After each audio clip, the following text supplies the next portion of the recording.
welcome to today's Pet Podcast. I'm your host, Dr. Roberta Westbrook, and we're here at the Campus for All Animals, the Houston SPCA. Thank you for joining us.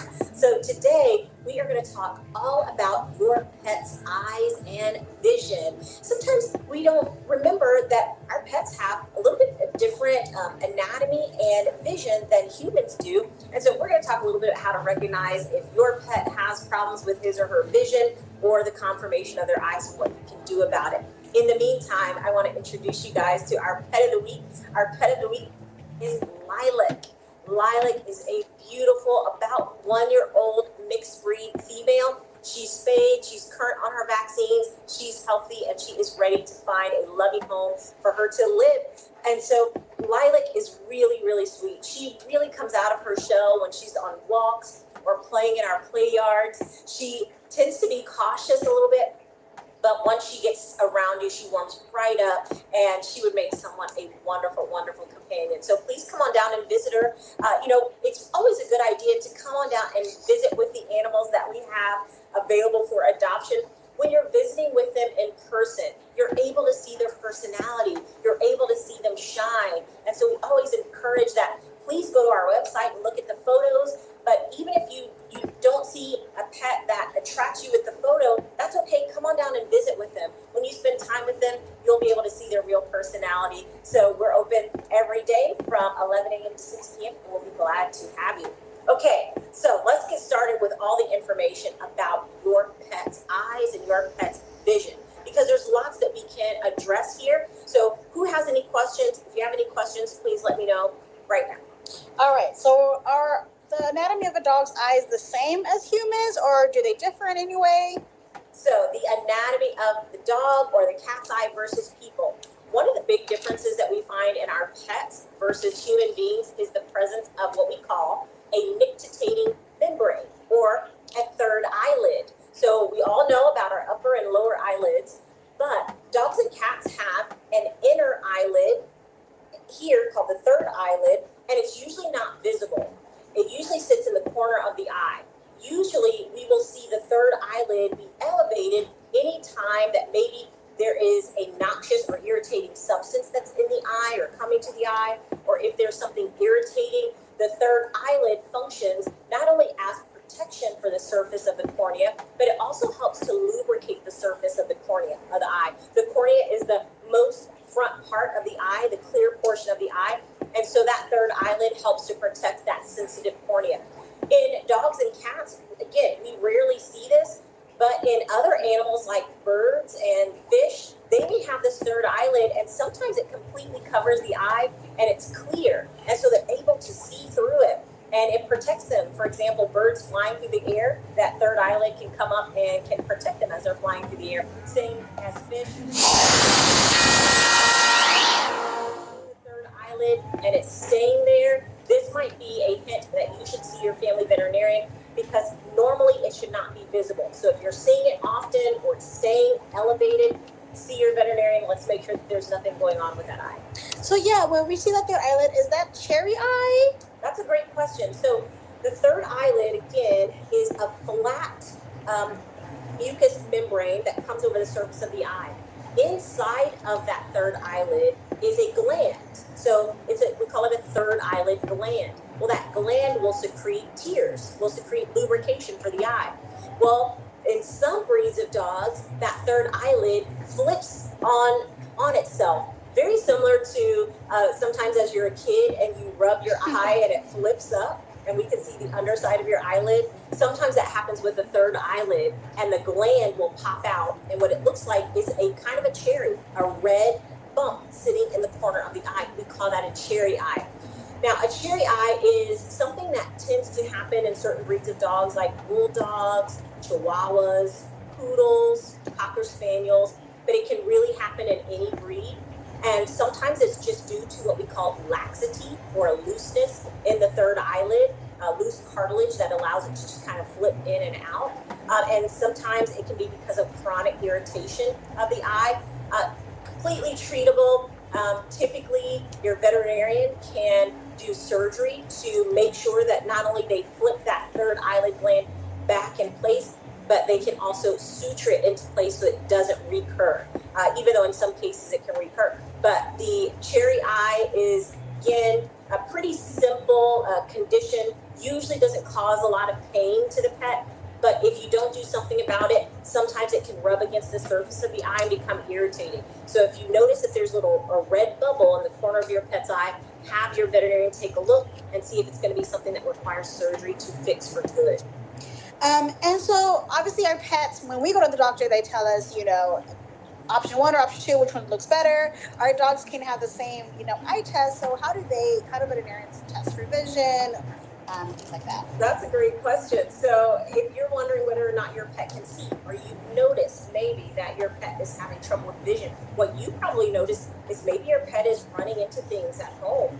Maybe they're not able to navigate around objects the way that they used to. So sometimes this can certainly happen in older dogs, or sometimes pets can be born with congenital conditions that cause blindness.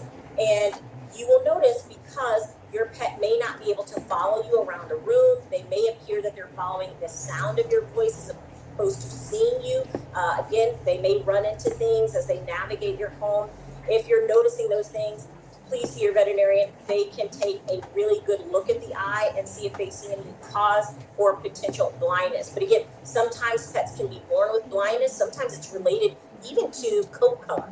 So, for example, when we have all white pets, dogs or cats, that can be linked to blindness. And then as dogs age, there's also cataracts, for example, that can contribute to blindness. So if you're noticing that, please see your family veterinarian, because what we'll do is we'll start just by doing a basic physical exam.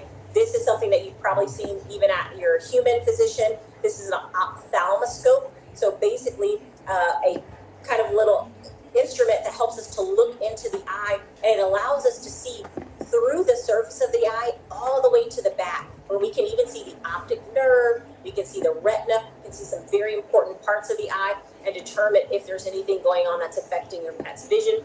So if you notice anything abnormal, again, please see your family veterinarian. And you mentioned cataracts. Is that what we see when there's like whiteness on the dog's eyes, the cloudiness? Right. So a cataract is an opacity of the lens. So the lens is a portion of the eye that sits sort of behind the cornea and the iris of the eye, the colored portion of the eye. And whenever there's damage to the lens is composed of a lot of protein. And whenever there's damage to the lens, one way that it reacts is to create an opacity, is basically to get a little bit darker. And by darker, I mean that it forms either a whitish or bluish film in the lens. And depending on how severe that cataract is, it can either completely cause blindness where the animal's not able to see at all, or cause partial blindness. And so we do tend to see that in older animals, but sometimes it can be caused by other conditions like diabetes in dogs. Diabetes in dogs can also lead to cataracts. So if you're noticing that your pet's eyes, particularly dogs, are turning white or blue, sometimes that can indicate that a cataract has formed, and there may be underlying causes for that. So again, cause to see your family veterinarian. And can that be removed in any way? Yes, cataracts can be removed. So there are veterinary ophthalmologists, and so they can perform surgery on your pet and help them to be able to see better. And so it is certainly something that you can talk to a specialist about and see if your pet is a good candidate for that surgery to help improve their vision.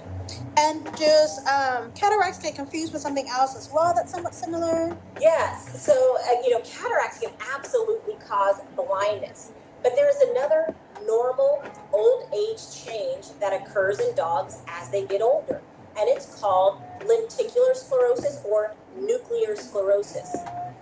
This is a haziness in the lens of the eye. So it's still the same part of the eye, and it's a haziness. But the good news about lenticular sclerosis or nuclear sclerosis is that your pet can still see. So even though they've got a haziness to the lens, typically they're able to still see. It doesn't cause any pain, and usually they can live a normal life without any vision hindrance there, as opposed to a cataract that causes so much opacity in the lens that typically your pet cannot see. So again, The way that we're going to be able to distinguish one from the other is by using an ophthalmoscope to try to determine whether we can see through that opacity. If we can see to the back of the pet's eye, then it is lenticular sclerosis. If we can't, then it's probably a cataract, and we can decide on a treatment plan from there. All right, a question is, my white Maltese has dark tear stains all the time. Is that discharge normal? Yes, I also have a white dog, a white Maltese poodle mix, and I understand what you may be going through. Those of us who have white dogs or pale colored dogs, but sometimes even dark colored dogs, you might notice like a rust color tear staining that tends to happen in the corner of the eye or just underneath the eye. And there's a couple of reasons why this might be happening.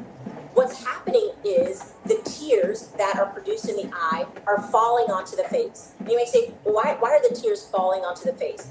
Well, sometimes in certain breeds of dogs like Maltese or Chihuahuas or Shih Tzus or Pugs, their eyes are big, and sometimes they have conformational abnormalities in the corner of their eye, and so the tears don't drain appropriately.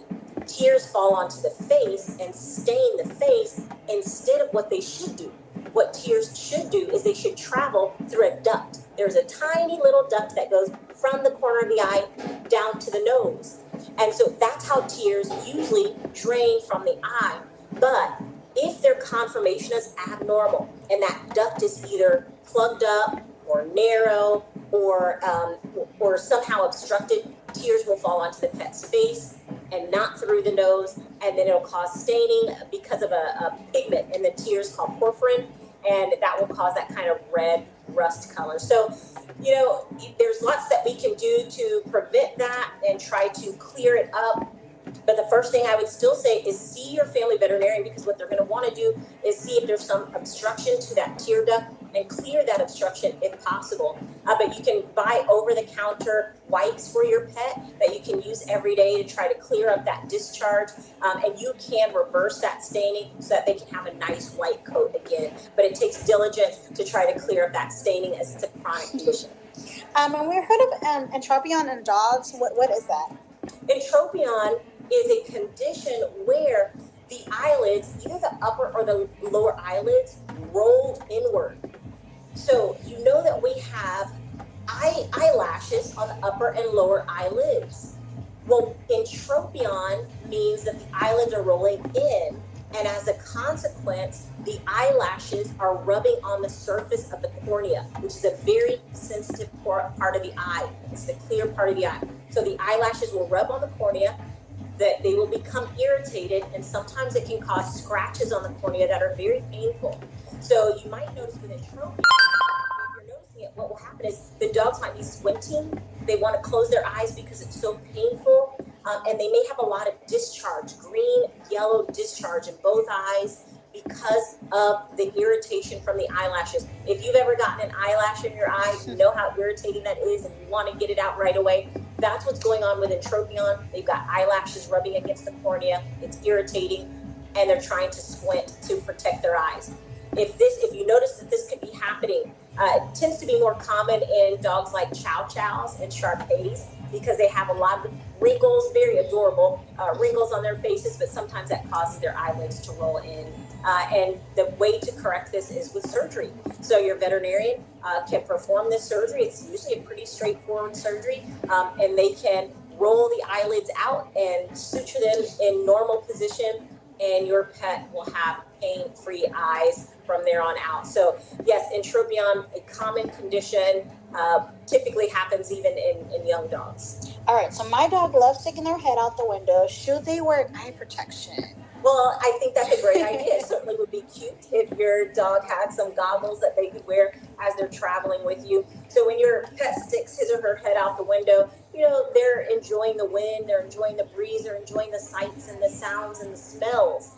And the risk with that is that wind is going pretty fast against the surface of their cornea, and it can be really irritating. If you've ever had wind kind of go across your eye, it can be irritating, and you want to kind of keep your eyes closed.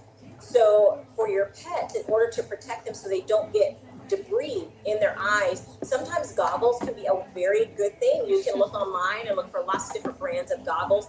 But either don't let them stick their head out for too long, or get them some protection just so that they don't have debris flying into their eyes. All right, let's say they do get some grass in there. What should we do? Yes, if you notice, you may not see this happen. So the only way you might notice this is maybe when you stop the car and your pet is becoming very irritated because something's in their eye. You can see if your pet will tolerate you giving them an eye exam and seeing if you can see anything in there and gently trying to remove the. But if they're very painful and they're not allowing it, it may be best just to see your family veterinarian and have them properly restrain and or provide sedation so that you can check the eye for injury and get the grass out. You don't want to do more damage by trying to remove it yourself. So if they're not being tolerant of that, I would take them to the veterinarian right away. And what are the signs when my dog has an eye infection? Yes, the eye infection, typically eye infections will start with a little bit of discharge. Usually the discharge is going to be green or yellow if it's a bacterial infection.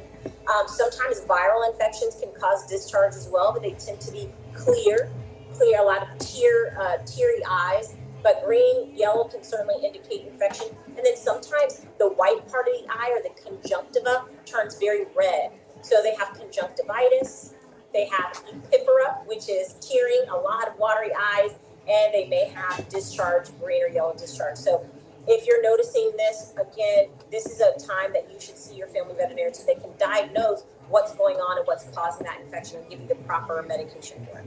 And speaking of medication, any tips on putting, eye drops on a cat or dog's eye? Yes, absolutely. So if your pet has ever been prescribed an eye ointment or maybe eye wash or eye drops, oftentimes it's like us, we don't like to have things put in our eyes sometimes. It's kind of a little bit, nerve-wracking when you have something coming directly at your eye. And so it's one thing that you can do is just make sure that you have help if possible, that you have a second person to help keep your pet calm and maybe restrained and ease them in the process. The second thing is if you have like an ointment, you want to make sure that you don't touch the surface of the tube to the pet's eye. So you just want, because that will be painful. So what you want to do is usually if someone can restrain the pet for you, what I do with my dog when she needs eye ointment, because she has what's called dry eye, so she needs actually lubrication for her eye, is I just pull down the lower eyelid and I kind of leave the upper eyelid alone, and she seems to tolerate if I just pull down the lower eyelid and I squirt a little bit of the ointment in the lower eyelid, and then as she blinks, it can be distributed through the rest of the eye, as opposed to where it may be difficult if you're trying to, pry open both eyelids. Sometimes pets don't like that. Either pulling up the upper eyelid or pulling down on the lower eyelid and just putting the drops or the ointment on the inside they'll usually tolerate that. You could need a second partner though if your pet has a painful eye at first. So we appreciate you joining us today for the Pet Podcast. I would say if you are concerned about your pet's vision or eyes, please watch for their ability to navigate their environment. Look at the color of your pet's eyes. If you notice that they're changing or that your pet is becoming irritated by their eyes, or you're noticing discharge or redness, these would be signs that there may be something going on and you might want to see your family veterinarian so that the situation does not get worse. But thank you for joining us again. We're always happy to have you here at the Houston SPCA. And don't forget to come on down to our adoption center this weekend. We'd be happy to see you. We've still got our promotion going on. We are adopting out dogs, and they're doing so well, and we're so happy that the community is opening up their homes to new pets. So we are continuing our promotion of 50% off of the adoption fee of all of our VIPs. So please go to our website, houstonspca.org. Look at all of our adoptable animals. If you see a VIP icon on their photo, that means their adoption fee is 50% off. So come on down and visit with them and consider taking a new pet into your home. We appreciate you joining us here at the Houston SPCA, and we will see you next week. Bye-bye.